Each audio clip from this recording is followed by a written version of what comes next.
think we're trauma fascinated because we're ready to heal because we're safe enough to. Your dreams will always require your healing, and you need to know that in order to move forward. If you feel stuck in your creativity, your art, your business, or your life, then it's essential to understand that you are being asked to heal what's in the way of you creating what you dream about. This podcast is all about the relationship between your emotional health and your creativity. I'm Courtney Lancaster, and this is the Heal Create Podcast.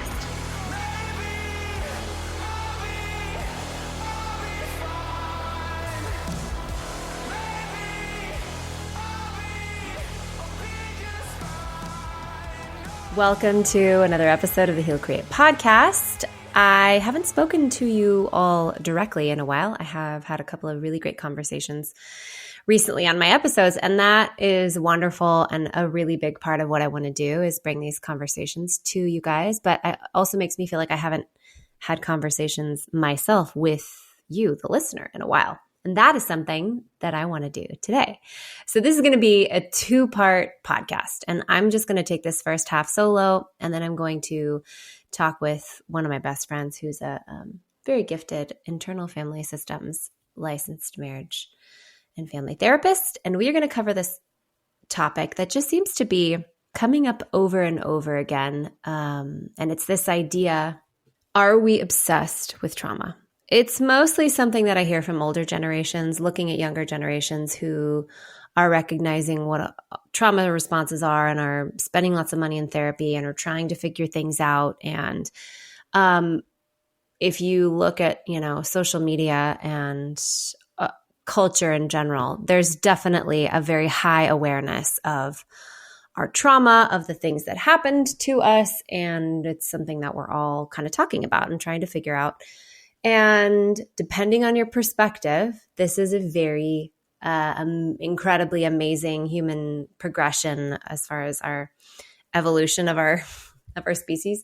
This is an amazing healing season for our world. This is like a really beautiful self-awakening, self-actualization, or it's actually a sign that we are completely falling apart as a culture, that we're completely self-obsessed, that we have lost our way, that we are so focused on the negative that we aren't going anywhere. And that is the very downfall, the fabric of everything that's wrong with our society is this self-obsession, this obsession with everything that's wrong with us. So I can see both sides, and I do take a strong defense against those who are, I think, really in more of a blaming way, saying that our culture is not resilient, and saying that we are too obsessed with ourselves, because I know what it's like to be struggling with anxiety, massive panic and anxiety, and nobody in my immediate friends and family knew how to talk about it or knew what to do with it. And that made me feel so alone. And that led to so many addictions. And that was really, it was really helpful, incredibly helpful for me to even be involved in a time when social media is present. And I could see that there were other stories like mine, most importantly, stories of healing. And that is one of the reasons why I do what I do, is because I remember what it was like to read the stories of people who were on the other side of the thing that I struggled with. And I think that it's why a lot of us feel really led to share and to talk about all of this. And I do not by any means think that that is a sign of the lack of resiliency. And I would always invite somebody to look at the fruit of the life of the people that are sharing on either side and to see, do we see love, joy, peace, patience, kindness, goodness, faithfulness, gentleness, self-control? Do we see those things coming from their life? Because I know for me, with all of I definitely went through, I don't know if you'd call it an obsession. I was very driven to understand why I landed in the place that I was in. I was driven to read the textbooks even and read stories of people like mine and to really understand myself. And I am so grateful for that drivenness. And if you would have only taken a snapshot of my life from, let's say, 5 or 6 years ago, when I was just, really nose buried in a Gabor Mate book, like, then you would have been like, oh my gosh, like she's not producing anything with her life. She's completely trauma obsessed. But it was because and I think every human is innately drawn towards healing and progression. We know that the body wants to heal. It wants to heal the things that happened to us that should not have happened. It wants resolve. It wants wholeness. It wants completion. And what I am just thrilled about is that we live in a time when there's enough information and so much science to support the truth that you really can resolve your past. You don't just have to move beyond it and hope for the best and build something new. You can actually resolve it, which creates so much space in your heart and your mind and your body to authentically be present with your life. And that is the goal and should be the goal of any healing journey. If we see somebody who's not progressing and they are just kind of spiraling around pain mountain, like I like to say, that was me for a while too. And it was because I didn't know that I was doing this, but it's because I was waiting for somebody to rescue me because I did not believe that I had it within me to heal. I didn't even know what that was like. I didn't know like how to do that. And it wasn't because I was this self-absorbed creature. I have such an incredible amount of compassion for myself during those years. It's because I genuinely, at a cellular level, did not know that I was able to heal. And so when I was just circling around in this victim-y, like, I just can't do it, I don't know what to do, it's because, well, first of all, I didn't know what I didn't know. And it's because deep down, I was just really hoping that somebody would see me, which is, that's how the psyche works. That's how your brain and body work. It's just trying to get needs met. Even the most addicted, let's go there, even the most narcissistic, self-absorbed, blaming victim person that is actually doing the best that they can. I believe that fundamentally, and I know some people disagree. Well, you can always choose to make different choices. Well, you can always, no. If you're not making better choices, then you don't know that you can. And even if you know that you can, but you still don't, well, there's even still something in there that's causing you to think that the better choice won't work for you. There's some need that's being met. And I'm not saying that to let dangerous people off the hook. I'm just saying we have to understand how the human body works to get its own needs met. We have to understand that at the core of who we are our human bodies were made for survival. They want to bring us to safety by any means necessary. And sometimes if we've had a lot of disconnection, lack of emotional attunement, or big capital T, adverse childhood experiences, trauma, then we've learned that we can't, or someone won't help us, or the only way for us to feel better is to reach towards these destructive patterns. We have to understand how the human body works, which makes this whole idea of like, I can't believe this generation and they're just so obsessed. There's a huge lack of understanding around the human being that's coming from some of these people that are judging our quote unquote trauma obsession. Everyone that I know that has been trauma obsessed really wants to heal, really believes in their healing. Maybe they don't have all the tools that they need, so they're still searching. Maybe they're like just trying to figure it out because they cannot understand why they do the things that they do. Maybe they really are trying to comb through their childhoods and see like, how did I get here? Because that's a really important part of the process. Do not have to remember every memory to heal. However, if a tree was producing really messed up like fruit, my dad has a tree in the back of his house. It's supposed to be an orange tree. He thought he planted an orange tree, but something happened in the very beginning of it growing that caused every crop from that we've ever seen over the last, I think, 10 years to be these really warbled, super, super bitter fruits that are completely inedible. And we have to understand that it was something had to have happened to that tree to make it produce that fruit. And so understanding your own childhood is like like trying to figure out what had to have happened to me as a kid. I wonder what needs I didn't have, what needs I didn't have met that caused me to grow up to be a human that does this, that has these destructive patterns, that does this painful thing that even hurts other people. That's a really valuable question to ask. Now, yes, can we get stuck in like, I am a victim? Again, even if you are stuck there, that's still a product of something that doesn't come from nowhere. It's not because you're just a bad, whiny person. But can we believe the hopelessness that comes from within us? Yes, we can. We always have a choice not to. And we're going to need someone's eyes on our work if we're doing trauma work to show us when we do that. This is why community is so important. This is why getting support is so important. Can you make a whole identity out of a wounded version of yourself? Absolutely. Again, this is why it's important to have other people that are walking with you on the journey that can help you to see if you're doing that or not. And even if you did, it's not because you're a bad trauma obsessed person.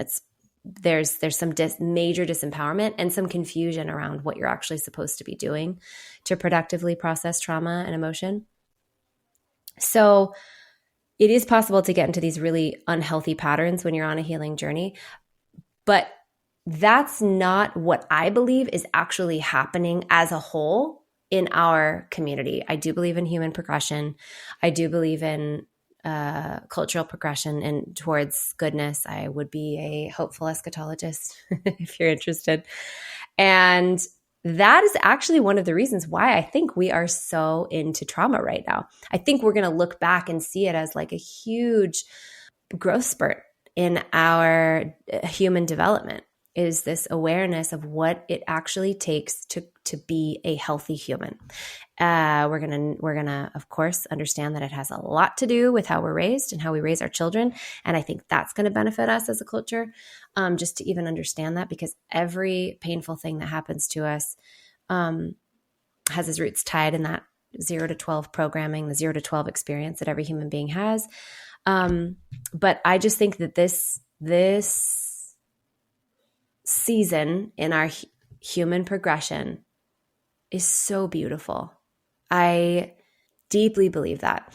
And I have some theories around, because I had one of my just beloved clients asked me recently about her family, for some reason, contact me if you hear it from different places, but for some reason, a lot of this complaint about our emotional health focused, messy, yes, given messy, but emotional health focused season in our culture right now is coming from like really conservative religious people. And I would love to think further and to research the connections, but I do know that religion in general is something that traumatized people are attracted to, because it gives all the things that trauma takes away. It gives purpose, it gives family, it gives identity, it gives a sense of connection.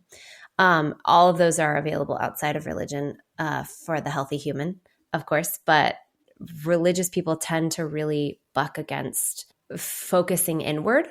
It's so interesting to see, especially coming back into church. And I absolutely love my church, but just kind of entering back into the conversations, even online with Christians, which we sort of took a step back from in my husband and my journey.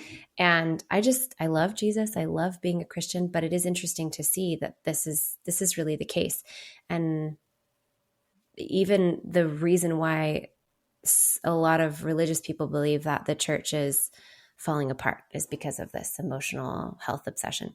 I couldn't disagree more with that. I think that it's such an important and valuable part of our human evolution, like I said, but also the church's progression. But what I want to talk to you guys about today is this idea of like, why do I actually think that this is happening now? Might sound crazy. Just go here with me again. The reason why I think that this is happening now is because there are a lot of really, really positive things that are happening in our world, if you look at statistics, a lot of progression that's happened that I think has allowed us the safety to heal.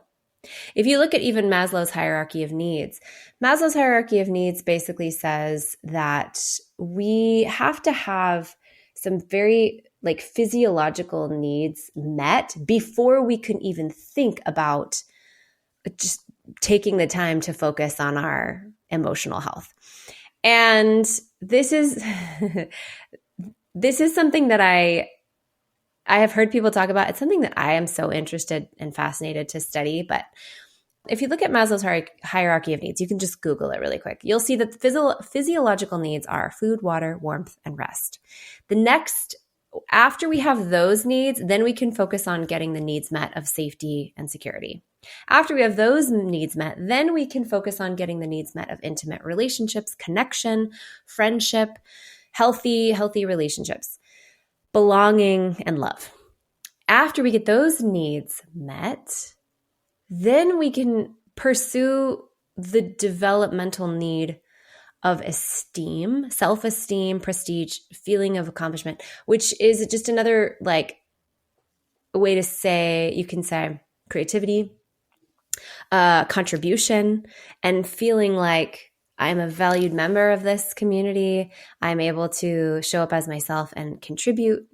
And then after you fulfill those needs, then at the top of the pyramid is the need for self-actualization and achieving one's own full potential, really deeply knowing yourself, really deeply loving yourself.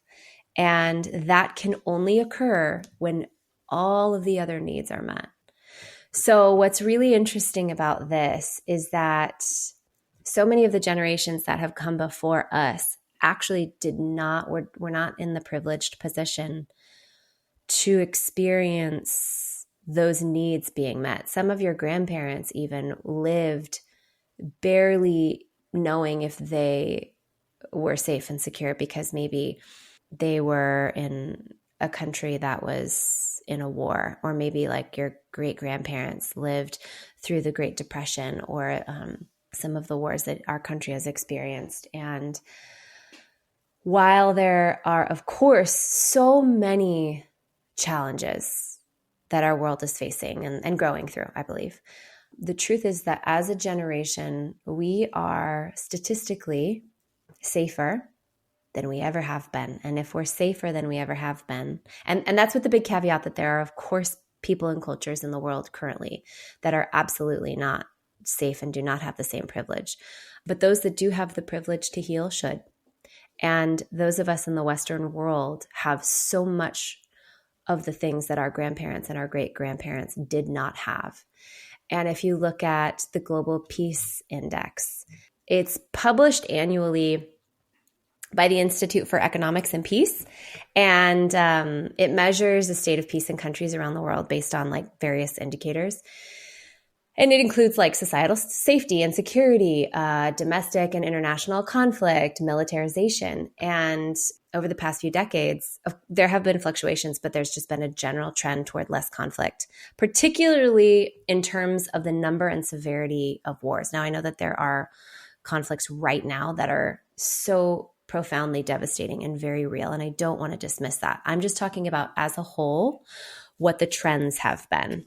And especially, I don't want to speak from, I of course am speaking from a place of extreme privilege. I'm a white person in America, but I want to again say that if you do find yourself in a place of privilege, like we mostly are in our Western world, then we should make it our responsibility to become the most compassionate, loving, peaceful human beings that we can. And I believe some of the a huge reason why we're even able to do that is because we're in a generation where in the Western world especially, we are safer than we ever have been. Even the World Health Organization, it talks about global health trends, and their reports show significant strides in reducing infectious diseases, as well as improvements in maternal and child health. Life expectancy has increased globally due to better healthcare access, nutrition, medical technology, all of that. The World Bank data shows like global economic trends, poverty rates, economic growth, income inequality. Their data shows a significant reduction in extreme poverty, like significant reduction in extreme poverty worldwide over the last few decades. And that's attributed to economic growth in developing countries, better economic policies, international aid. The United Nations Office on Drug and Crime, the UNODC, they publish reports of crime statistics, international crime statistics, showing like trends with violence and homicide rates. And these reports generally indicate a decrease in homicide rates globally, contributing to a safer world.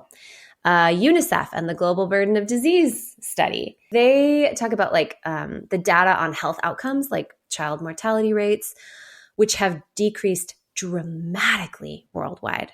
The Global Burden of Disease study in particular offers data about morbidity and mortality data across countries. And there's been such a decrease in some of the statistics around morbidity and mortality premature. And that, again, contributes to a safer world. And even, I don't mean to get controversial, but even let's see. It's called the Intergovernmental Panel on Climate Change and Various Environmental Indices. Of course, that is our biggest challenge. It's one of the things that makes people really, really anxious. So there's a lot of, concerted global efforts towards sustainability and reducing like the degradation of our environment, of course. And there's been so much progress in areas like renewable energy adoption and waste management. And it's all documented. This is all stuff that you can look up. And I love, there's a really great TED Talk. I'll see if we can link it in our show notes. It talks about like why the world is getting better.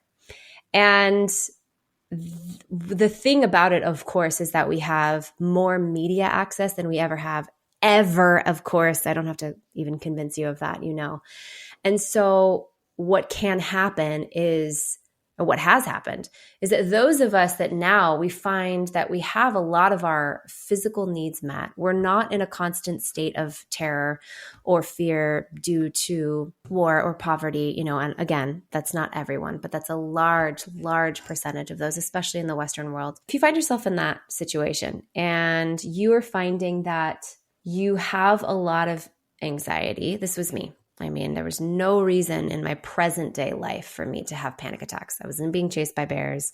Nobody was breaking into my house. There wasn't any wars going on. There weren't any natural disasters threatening my home and well-being. I wasn't in any abusive relationships. There was nothing in my present day life that would have caused panic attacks. And even the studies on like, I don't have the research or any notes on this, but even the studies on the idea that there's just something wrong with your brain, that these like diagnoses are just genetic, and you just kind of have to manage them and live with them. There have been debunked in such profound ways, with new studies showing that the way that we perceive the world has to do with our nervous system, and our nervous system is really programmed mostly in our 0 to 12 experiences, and then subsequent traumatic experiences after that.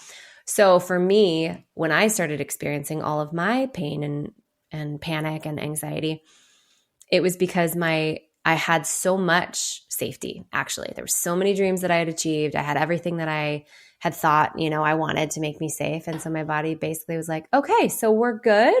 Everything's good. Okay, so now would it be a good time to tell you that I was terrified as a kid? Because I kind of want to talk about that.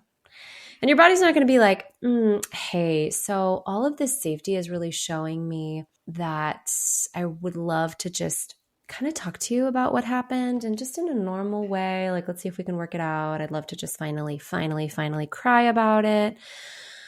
Maybe feel some of that like frantic terror energy and just like let it release. So is this a good time? Your body's never going to say that. It's just going to all of a sudden make you think that your whole present world is falling apart. And this is where we get into like anxiety hooks. Everybody has their 3 or 4 anxiety hooks that they loop around over and over and over again. And it's actually a way for us to avoid really feeling in a productive way the pain that's living inside of our bodies. But we don't know that. And this isn't something they teach in school, which they should. We only know all of a sudden it seems like my entire world is wrong. And when we have media that's constantly telling you the world is falling apart, then your brain has evidence that that's actually true. What you're feeling in your body, that terror, is actually true. And so we're on this like perpetual loop of just feeling unsafe constantly. Some people will feel unsafe like maybe I married the wrong person. Some people will loop around like maybe there is no God. Some people will loop around existential crisis. Some people will loop around like the world is going to explode someday and all the threats of all the most terrible, horrible things. Everybody has their themes, is what I'm trying to say. Everyone has their themes of the things that they worry about. And they think, without education, we think that that is just the way that life is supposed to feel in this really crazy, tenuous, fragile world that we live in. But there are so many other options for how to view the world and how to see your life and how to even see the world that we are living in. And so I want to tell anyone that hopefully there's this byproduct, if you're listening to this, of feeling a little bit of relief that like maybe the world's not falling apart around you. Maybe you have time. Maybe, you do have time. The world is not falling apart around you, not currently. You'd be okay even if it did. But for now, you actually most likely are safe. And the reason why so much might be coming up for you is actually because your body's just ready to let it go so that you can create more space for creativity and connection. And if that's the case for you, I would encourage you to reach out and work with somebody to productively do that. Because what can happen is that if you're in that position, you might want to control what's going on and understand what's going on. And this might lead you into, really trying to understand your trauma and really getting, tons of research and tons of education. And there's nothing wrong with that. There's a season for that. But I think what the older generations are noticing is not entirely terrible, that some of us might be getting stuck there or not productively moving through that phase. I just feel like the way that they're telling us is a little judgy. I don't think it's totally fair. I do not think that it's because we're going backwards as a society at all. If anything, it's possible that we might be going slower than we need to. We might just be getting a little bit stuck. That was the case for me, for sure. And you need to know that there is a way to productively move through it. And I think that there is a time and a place to really, really understand your childhood programming, to really commit to being deeply compassionate for what you've gone through, and knowing that, when other people are saying, "Oh, nobody's resilient anymore," there's like even this movement. Ugh, makes me so frustrated. Make resiliency cool again, because I guess they think like we're trying to be, I don't know, cool being trauma obsessed or something. But resiliency comes from compassion. Resiliency comes from self-compassion and then empathy for others. That is true resiliency. And any fear that comes up, if we can meet it with compassion, builds absolutely indestructible resiliency. So that's what I have for you guys today. I don't think we're trauma obsessed in a negative way. I think we're trauma fascinated because we're ready to heal because we're safe enough to. I hope that you guys have such an amazing weekend, and stay tuned for part 2 of this. I'm going to be discussing this with one of my besties. But yeah, just hope you all have a wonderful night's sleep knowing that maybe the world's not going to end. Maybe you're actually just safe enough to heal, which means you're moving towards creativity sooner than you think. Bye. Thank you for listening to another episode of the Heal Create podcast. If you have enjoyed this podcast at all, we would love if you would subscribe, rate it, send it to your friends. That would really help us get this message out, this message of empowering people towards emotionally sustainable creativity. Also, we have a PDF for you. So there's an exercise that I created called inspiration mirroring. And basically, it is for those that are looking to get acquainted with their authentic, truest self, based on the idea that whatever inspires you embodies your potential. And so if you want to get started on that journey today of really understanding who you are at your core, the person that you hope you are, then you can go to the link in my bio on Instagram or go to my website and download that PDF. I think that's all. Have a beautiful day.